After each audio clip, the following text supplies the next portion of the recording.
Dr. Sarah Chen checked the atmospheric readings on her tablet for the third time in as many minutes. The approaching storm would hit her research station in less than an hour, but something was wrong with the data. The electromagnetic interference patterns didn't match any weather phenomenon she documented in her 15 years of Arctic research.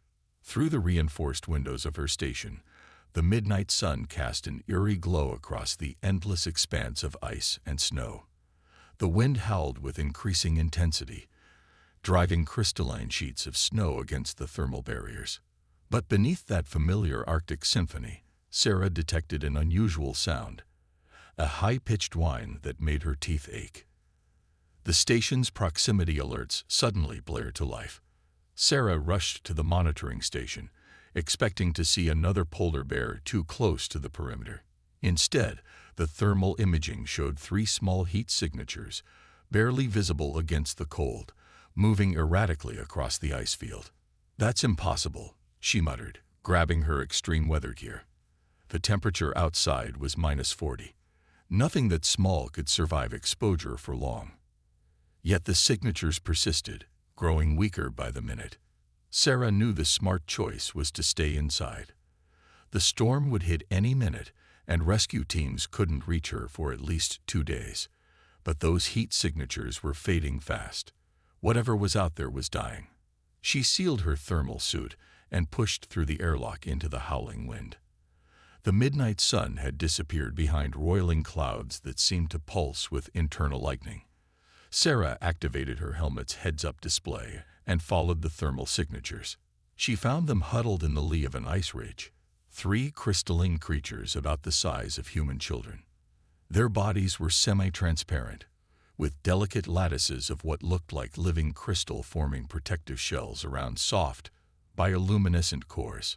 All 3 were cracked and damaged, leaking a phosphorescent fluid that froze instantly in the Arctic air. The creatures chittered weakly as she approached, trying to press closer together. Their movement caused more cracks to spread across their crystalline forms. Sarah's scientific mind raced with questions, but her human instincts took over. These were children, alien children, and they were dying. "It's okay," she said softly, knowing they couldn't understand but hoping her tone would convey her intent. "I'm going to help you." She removed her outer coat, ignoring the bitter cold that instantly bit through her inner layers. Carefully, she wrapped the coat around the smallest of the creatures, which had the worst damage to its crystal shell. The other 2 made soft trilling sounds that her translator couldn't process, but somehow conveyed distress. "All of you," she said firmly, reaching for them. "We have to move now." The storm hit as she half-carried, half-dragged the alien children across the ice. Her HUD was nearly useless in the maelstrom, but she'd made this trek thousands of times. Muscle memory guided her back to the station as the wind tried to tear them all the way into the darkness. They barely made it through the airlock before Sarah's legs gave out. The creatures huddled in a corner, their crystalline bodies catching the light in fractal patterns. Now, in the station's warmth, Sarah could see that their injuries were slowly stabilizing, the cracks beginning to seal with fresh crystal growth. Her tablet chimed with an urgent alert. Something massive had just entered Earth's atmosphere, burning through the ionosphere on a direct course for the Arctic. Sarah looked at the 3 alien children, then at her communication array. She should alert the authorities. This was first contact. There were protocols, procedures. The smallest creature trilled weakly, reaching out with a crystalline appendage that reminded her of a child's hand. In that moment, Sarah made her choice. She disabled the station's transmitter and began gathering medical supplies. Whatever was coming, these children needed a protector, and she was all they had. The massive object entered the lower atmosphere, and Sarah's instruments began registering energy signatures unlike anything in human science. She positioned herself between the alien children and the station's door, watching through the reinforced windows as something huge and dark descended through the storm. She didn't know if she was about to meet their parents or their pursuers, but she knew one thing with certainty: she would protect them, no matter the cost. Because that's what humans did when faced with children in danger. no matter what species they might be. The dark shape landed on the ice with surprising grace for its size. As it settled, patterns of bioluminescence rippled across its surface. Beautiful, alien, and terrifying. Sarah took a deep breath and squared her shoulders. First contact was about to begin, and she had already chosen her side. The alien vessel's outer hull rippled with waves of deep purple bioluminescence as its entry hatch arised open. Sarah stood her ground inside the research station, her mind racing through possible first contact scenarios. Behind her, the crystalline children had pressed themselves into the furthest corner, their trilling sounds now barely audible. Through the swirling snow, 3 towering figures emerged from the ship. They were easily 9 feet tall, their bodies covered in overlapping plates that looked like polished obsidian. Unlike the children's transparent crystal structures, these beings were opaque and angular, with sharp edges that seemed designed for combat rather than survival in space. The aliens approached the station with purposeful strides, their movements too precise to be natural. Sarah's hands trembled as she activated the station's external speakers.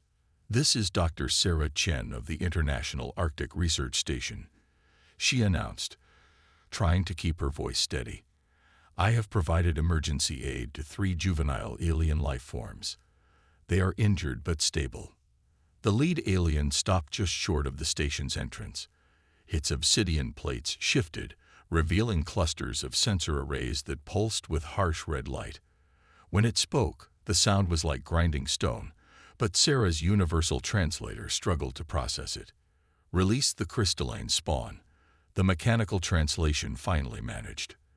"They are claimed property of the Obsidian Consortium. Interference will result in immediate termination." Sarah's blood ran cold. Not parents or rescue workers, hunters or slavers. The children's frightened sounds suddenly made much more sense. She glanced at her limited options: an emergency beacon that would take hours to bring help, a few research tools, and the station's basic defensive measures against polar bears. "These children are under my protection," Sarah replied, her voice finding new strength. "They're injured and require medical attention. I cannot in good conscience release them to anyone without proof of guardian status." The alien's response was immediate and violent. A surge of energy shattered the station's external sensors, and the reinforced door began to glow red-hot around its edges. Sarah had minutes at most before they broke through. She rushed to her equipment locker, grabbing her ice core sampling kit. The children watched her with their crystalline eyes as she quickly assembled the portable drilling equipment. "I need you to trust me," she said to them, pulling up the station's blueprints on her tablet. The smallest one trilled and moved closer, its crystal shell now showing signs of stronger regeneration.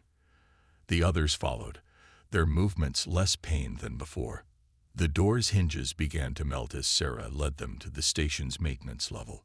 Her hands flew over the ice core drill's controls, reprogramming its cutting sequence. The station shuddered as the hunters began physically tearing at the weakened entrance. "Hold on to me," she told the children, helping them grip her thermal suit.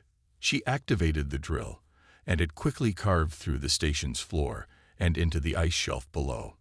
The hole was barely wide enough for them to squeeze through. Sarah heard the main door crash inward upstairs just as she helped the last child into the tunnel. She followed quickly, using her tablet to activate the station's emergency protocols. Above them, freezing chemical fire retardant flooded the facility, buying them precious minutes. They emerged into a natural ice cave system that Sarah had mapped during her research. The network of tunnels extended for miles under the ice shelf, carved by ancient water flows and maintained by complex temperature gradients. The hunters would follow, but this was her territory. "Stay close," she whispered to the children, "and try to dim your bioluminescence if you can."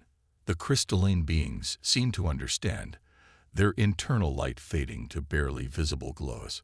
Sarah led them deeper into the maze of ice tunnels, using her knowledge of the cave system to lay false trails and double back multiple times. The hunters' furious sounds echoed through the ice, accompanied by the hum of energy weapons discharging. But Sarah had spent years studying these caves. She knew that certain frequencies could trigger devastating ice shifts, and the hunters' energy weapons were doing exactly that. As if on cue, a massive crack split the air, followed by the thunderous sound of collapsing ice. Sarah hurried the children into a protected alcove as tons of ice crashed down, sealing off the tunnel behind them. The hunters' sounds became muffled, then silent. "That won't hold them forever," Sarah said, checking her tablet's remaining power. "But it gives us time to reach the emergency shelter."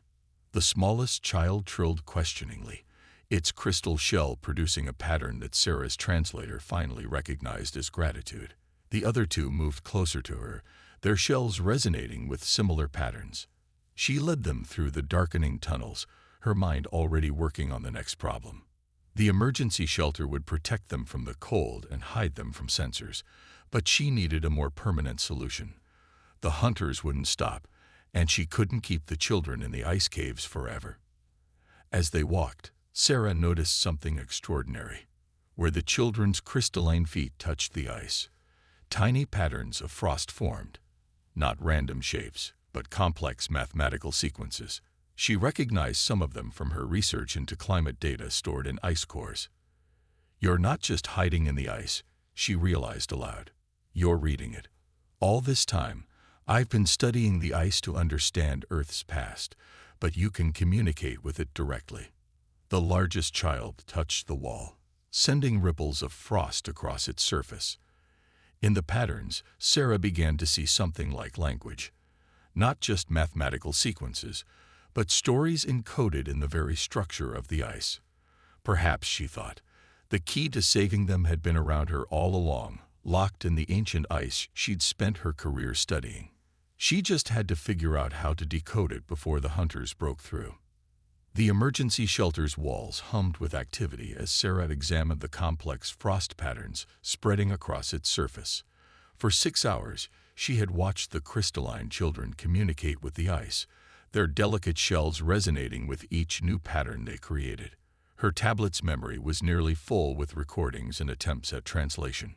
A shelter's proximity alarm suddenly pulsed, not from above where the hunters searched, but from the direction of the Norwegian research station 60 miles south. Multiple heat signatures approached through the ice tunnels, moving with military precision. "More company," Sarah muttered, checking the shelter's reinforced door. The crystalline children immediately dimmed their bioluminescence, but continued their intricate ice writing. They seemed more urgent now, their patterns growing more complex. Sarah's radio crackled to life. "Dr. Chen, this is Captain Eriksson, Norwegian Special Forces. We detected the alien vessel and energy weapons discharge. Are you under duress?" She keyed the radio, choosing her words carefully. "Negative, Captain. I have 3 alien juvenile refugees under my protection. Their pursuers are hostile, but currently contained by an ice collapse." There was a long pause before the radio crackled again. "Dr. Chen, we have orders to secure any alien entities. Please prepare for evacuation." Sarah looked at the patterns spreading across the ice walls. She was beginning to recognize certain sequences, not just mathematical formulas, but what appeared to be star charts and quantum equations far beyond current human understanding. "Captain," she replied, "these children are not a threat. They're trying to tell us something important. I need time to decode their message." "That's not your decision to make, Doctor. Stand away from the door." The shelter's entrance groaned as military-grade cutting tools began working on its locks. Above, Sarah's sensors detected the hunters regaining ground through the ice maze. They were being squeezed from both sides. The smallest crystalline child suddenly emitted a sharp, clear tone. The ice patterns pulsed with new energy, and Sarah's tablet began processing data faster than she'd ever seen. Star charts, mathematical sequences, and complex molecular diagrams flowed across her screen. "Oh my God," she whispered, understanding finally clicking into place. "They're not refugees. They're messengers." The shelter door's locks gave way as Norwegian Special Forces breached the entrance. 6 heavily armed soldiers moved in, weapons trained on the crystalline children. But Sarah stepped between them, holding up her tablet. "Captain, you need to see this," she said. "These children are carrying vital information. Their species are the guardians of galactic climate data. They encode planetary histories in their crystalline structures, preserving the memory of countless worlds." The children's patterns grew brighter, projecting a holographic star map onto the shelter's walls. Within it, countless worlds glowed with the same crystalline structures as the children's shells. "The hunters aren't just slavers," Sarah continued. "They're trying to suppress this information because it proves that their mining consortium is causing catastrophic damage to planetary systems across the galaxy." Captain Erickson lowered his weapon slightly, staring at the holographic display. "You're saying these aliens are some kind of living library?" "More than that. They're a warning system. Their species can read and record the chemical and quantum changes in planetary ice cores. They preserve climate histories that span millions of years." Sarah's voice grew more urgent. "And they came to Earth because our ice caps hold data they desperately need." The radio suddenly burst with static. Above them, the hunters had broken through the ice collapse. The children's hologram shifted, showing the hunter's vessel amid scenes of planetary devastation. "Captain," Sarah said, "we can either help suppress the truth about what's happening to countless worlds, or we can protect these children and help spread their warning. What matters more, following orders or doing what's right?" Erickson studied the hologram for a long moment, then squared his shoulders. "Squad, defensive positions. Doctor, you said these beings can communicate through ice." Sarah nodded. "Then let's give them the biggest platform we can. There's a Norwegian military base built into the Svalbard Glacier. If these children can broadcast their message through that much ice, it would reach every research station in the Arctic." Sarah finished, hope rising in her chest. The hunters' energy weapons began cutting through the ice above them. But now, as Sarah looked at the determined faces of the soldiers around her, she knew humanity had made its choice. They would protect not just these children, but the truth they carried. The crystalline children's shells began to glow brighter, their patterns synchronizing as they prepared to broadcast their message through the ancient ice of Earth. Above them, the hunters drew closer, unaware that they were about to face something far more formidable than a lone human scientist. They were about to face humanity's unshakable determination to protect the truth, no matter the cost. The ice tunnels echoed with the sound of energy weapons as Sarah, Captain Erickson, and their unusual allies raced toward the Svalbard base. The crystalline children moved with renewed strength, their shells now pulsing with complex patterns that spread through the ice around them like digital wildfire. Multiple contacts. One of Erickson's soldiers called out. "The hunter vessel is deploying more ground units." Sarah checked her tablet, watching as more obsidian-armored figures descended through the storm above. But something else caught her attention. Dozens of new signatures approaching from all directions. Not hunters, but human vehicles, snowmobiles, helicopters, and ice-breaking ships converging on their position. "Word spreading," Erickson said, noting her expression. "Every research station and military base in the Arctic Circle is responding. The Russians are deploying their northern fleet. The Americans have scrambled fighters from Alaska. Even the Chinese are sending support." The smallest crystalline child trilled, touching the ice wall. A new pattern formed, showing a real-time map of Earth's Arctic region. Sarah watched in amazement as lines of light spread through the ice sheets, connecting research stations across the pole. The children weren't just communicating, they were turning Earth's entire Arctic ice cap into a vast transmission network. Incoming. A blast of energy carved through the ice above them, sending steaming fragments raining down. The soldiers immediately formed a protective circle around Sarah and the children, their weapons raised. "We're still 2 kilometers from Svalbard," Erickson shouted. "We need to buy them more time." Sarah's scientific mind raced through possibilities. "The ice," she called out. "Their weapons. The heat frequency is destabilizing the glacier's structure. If we can predict where it'll collapse, She didn't need to finish. The crystalline children were already pressing their shells against the ice, reading its stress patterns. Their bioluminescence pulsed in sync as they mapped the weaknesses in the ancient glacier. There, Sarah pointed to several key junctions in the tunnel network. "Captain, if you target these points." Erickson was already directing his team. Precise explosives were placed at the coordinates Sarah indicated, while the children continued strengthening their connection to the ice.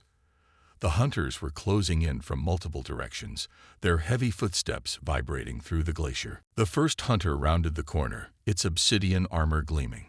"Surrender the data carriers," it demanded through its translator.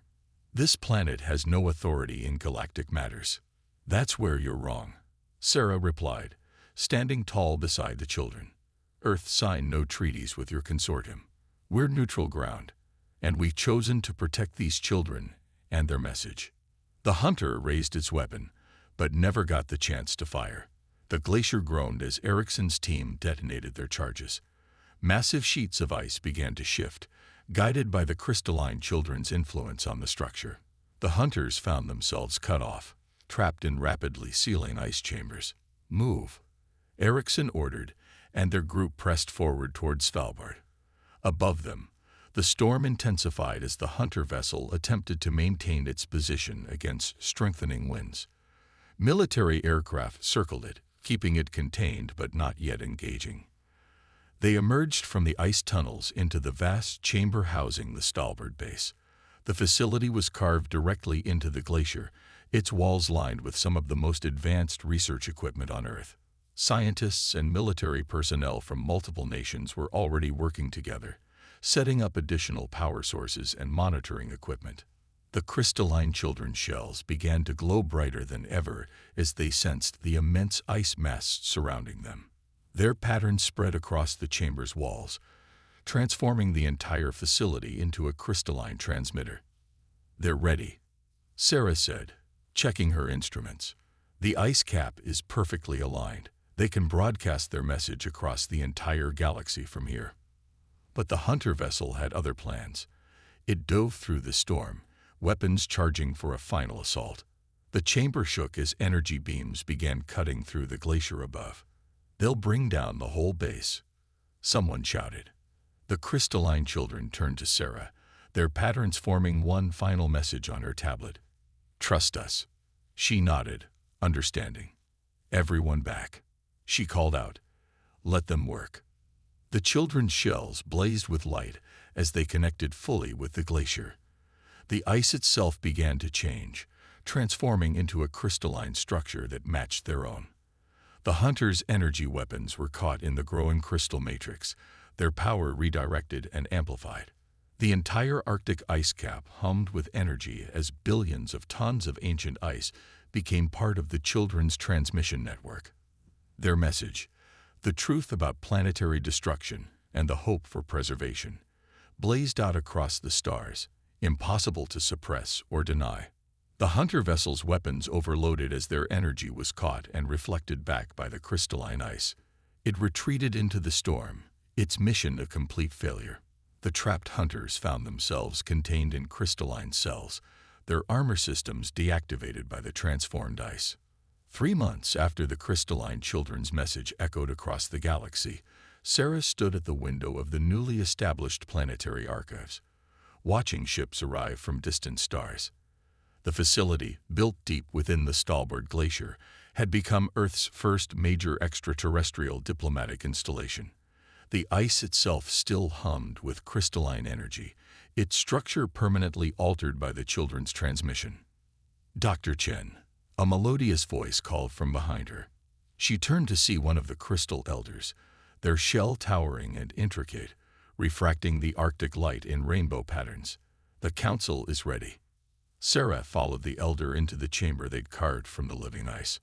Representatives from over 30 spacefaring civilizations sat in crystalline seats that grew from the glacier itself. The 3 children she protected, now known as the Truth Bearers, stood at the chamber's center, their shells fully healed and gleaming with complex patterns. "Humanity has proven itself beyond our expectations," the elder's voice resonated through the ice. When faced with unknown children in danger, you chose protection over politics. When presented with difficult truths, you chose to broadcast rather than suppress. The galaxy will not forget this. The smallest of the truth-bearers, the one Sarah had first wrapped in her coat, approached her.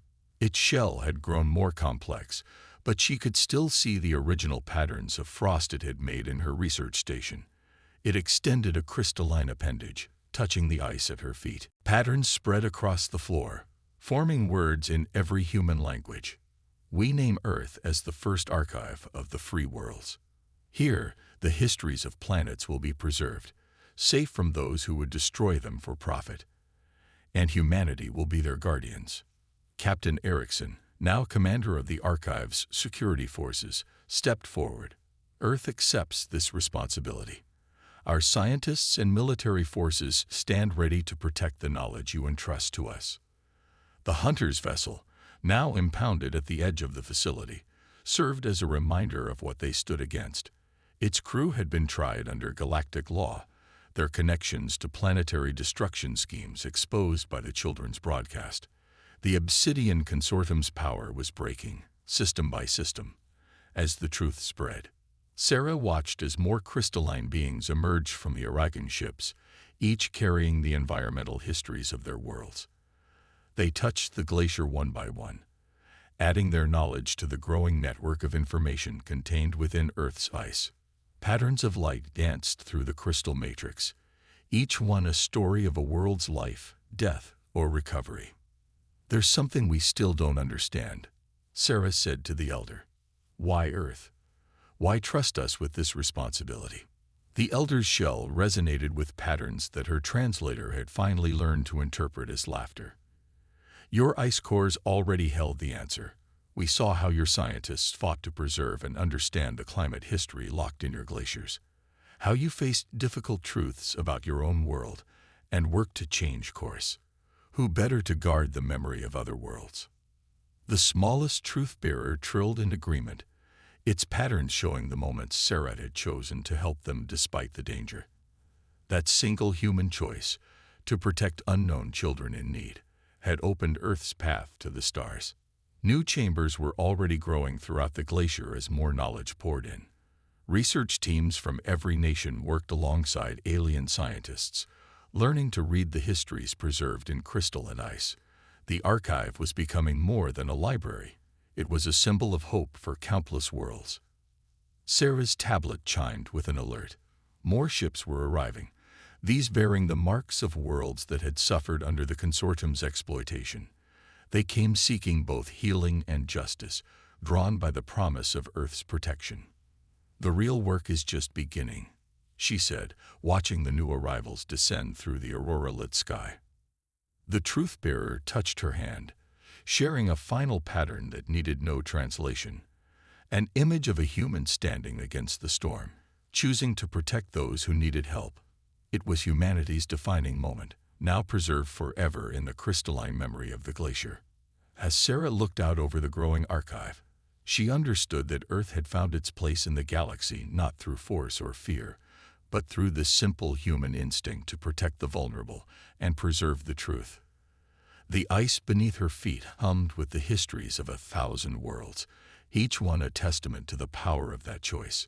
The storm that had brought the children to her research station had finally cleared, revealing a sky filled with the ships of Earth's new allies. Humanity's first steps into the galactic community hadn't come through war or technological achievement, but through compassion, determination, and the unwavering courage to stand up for what was right. And that, Sarah realized, was a legacy worth protecting.